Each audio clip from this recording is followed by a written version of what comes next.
A la iniciativa leída se turna para su estudio y dictamen a la Comisión Legislativa de Presupuesto y Cuenta Pública. Continuando con el orden del día, se le concede el uso de la tribuna a la diputada Maribel Galván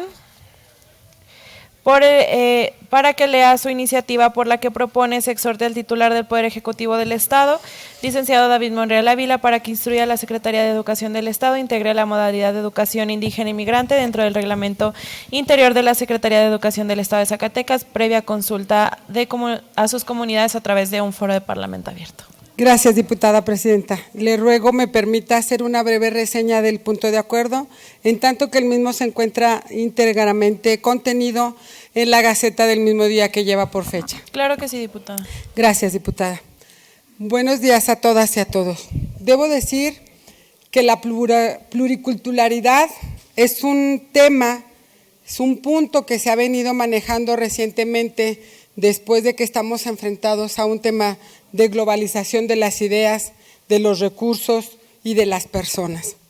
Este concepto se refiere a un territorio donde existen grupos con distintas culturas y sugiere una pluralidad histórica y actual donde subsisten y conviven en un mismo territorio y juntos hacen una totalidad nacional.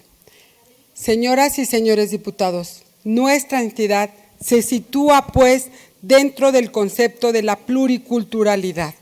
Sabemos que después de la llegada de los conquistadores españoles, literalmente el gen de los pueblos originarios de nuestra entidad fue abatido y prácticamente exterminado. Sin embargo, recientemente y a raíz de 15 años a la fecha, Zacatecas ha sido receptor de pueblos enteros que han venido a trabajar en los campos agrícolas y muchos de ellos han decidido cambiar de residencia para considerar a Zacatecas como su espacio habitual y habitual de vida. Con ese concepto, con ese componente, señoras y señores diputados, estamos hablando de que en Zacatecas es receptor de pueblos originarios, pero carecemos de infraestructura educativa adecuada para que nuestras niñas y nuestros niños puedan aprender y puedan crecer conjuntamente con sus pares. Lamentablemente existen diversos componentes que los dejan en franca desventaja, entre ellos la desnutrición, la equidad de género. Ustedes saben que en los pueblos originarios aún es de especial prevalencia la presencia del varón para todas las actividades públicas de las familias. La discriminación y sobre todo la falta de espacios que les permitan a nuestras niñas y niños que ya viven en Zacatecas crecer, prepararse y disponer de herramientas que les ayuden a enfrentar de mejor manera las cargas cotidianas de la vida.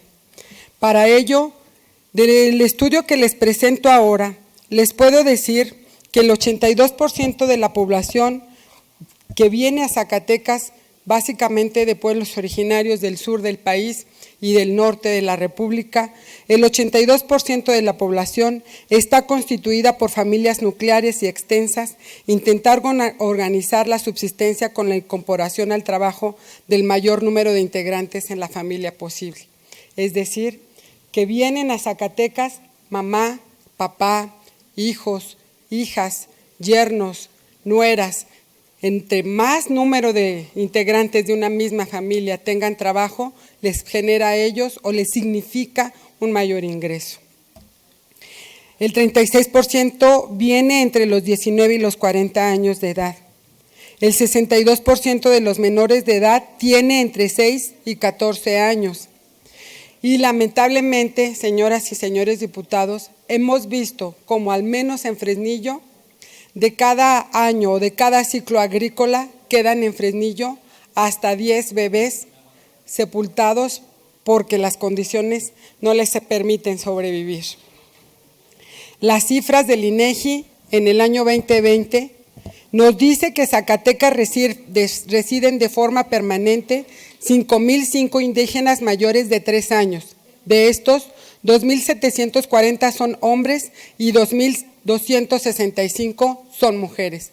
Ellos, donde mayormente se se radica son en Valparaíso, Fresnillo, Zacatecas, Guadalupe, Tlaltenango de Sánchez Román, Villa de Cos, Calera, General Enrique Estrada, Jerez, Trinidad García de la Cadena, Pánuco, Río Grande, Jalpa, Loreto, Ojo Caliente, Morelos, Monte Escobedo y Nochistlán de Mejía. Todos ellos hablantes de una lengua indígena materna, y entre las más habladas son huichol, náhuatl, tepehuano, tlapaneco, tepehuano de Durango o tepehuano del sur, mazahua, zapoteco, mixteco, purépecha o tarasco y otomí. Pero ¿qué eventualidades se presentan para las niñas y los niños trabajadores agrícolas eventuales y migrantes? El panorama es hostil, es oscuro, ha habido diversos planes para integrarlos en una multiculturalidad e insisto, en una pluriculturalidad.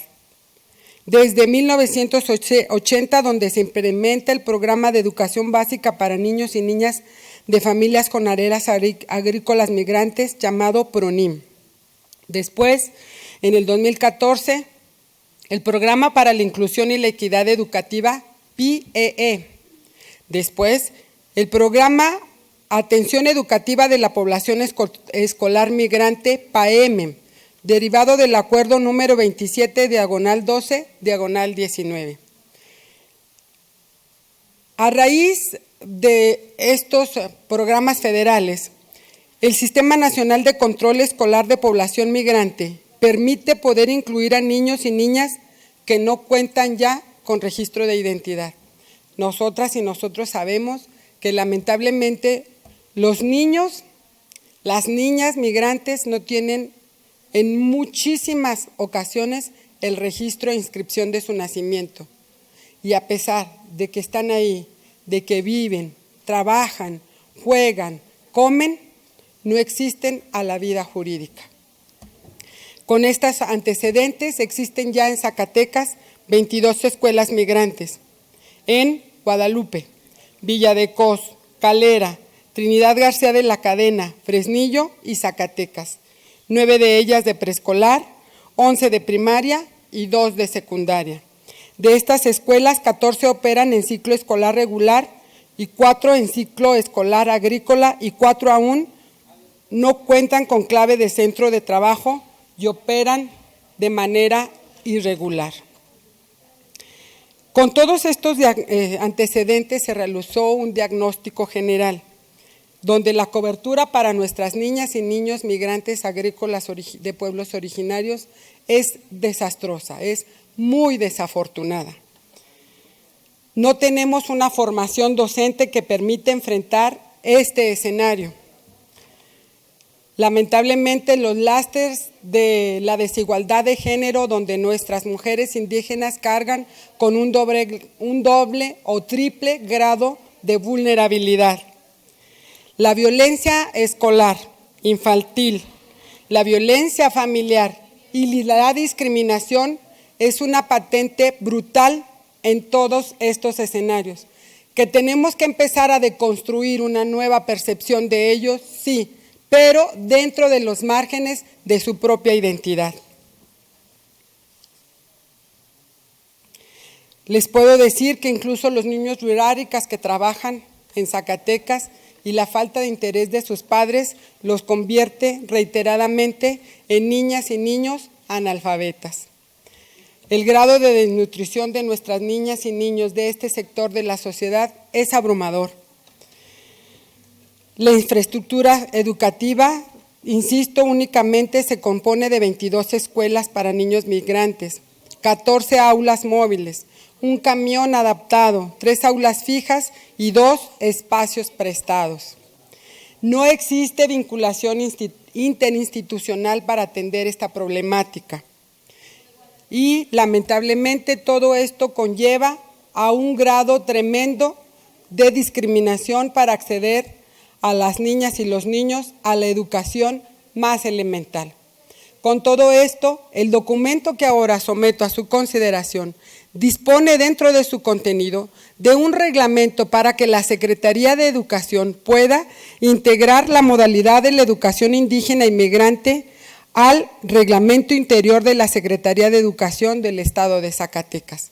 Este reglamento está, insisto, debidamente integrado en el punto de acuerdo, contiene técnicamente los componentes fundamentales para su operación y para su implementación.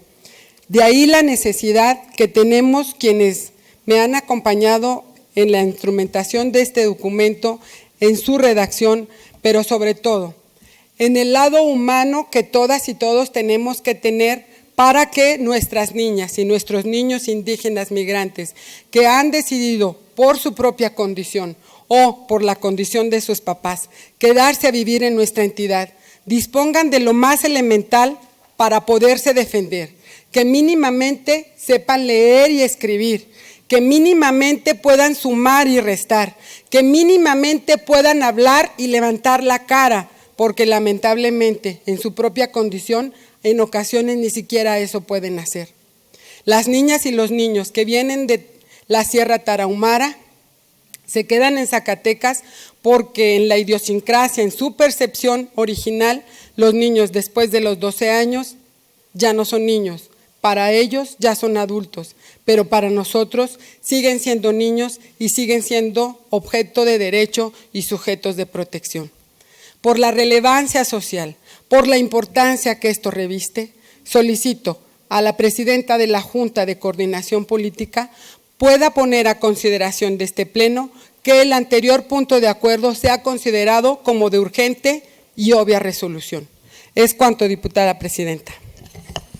Diputada, si me permite suscribirme del Moro García. Gracias, diputada. En los mismos términos, diputada Maribel Ábalos Márquez María del Refugio. Gracias. Miranda Herrera en los mismos términos. Basurto Ávila de igual manera, diputada. Gracias, diputada. De igual manera su grupo parlamentario. Si lo diputada. permite Gracias. también, diputada González Hernández. Al contrario, gracias por la distinción. Gracias, diputada. Diputada presidenta, en mi carácter de presidenta de la Junta de Coordinación Política, le solicito que este asunto sea considerado de urgente y obvia resolución, como lo establece el artículo 105 de nuestro reglamento. Gracias, diputada. Consideración de las